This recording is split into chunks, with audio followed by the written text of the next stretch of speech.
bulshada isku keenayo isaga kasbaday kalsoonida dadka kulmiyo warida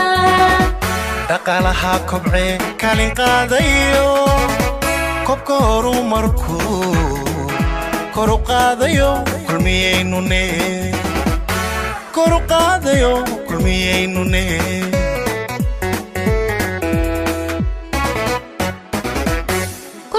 bulshada isku keenayo isaga kasbaday kalsoonida dadka kulmiyo warida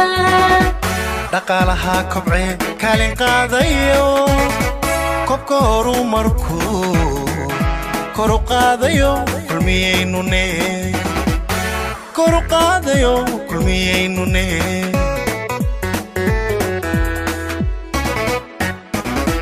lamiyada koriyo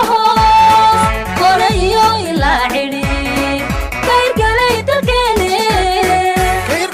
dalkeene kadar lagaga soo baxay kulmiya horsade kulmiyaanahe kulmiyo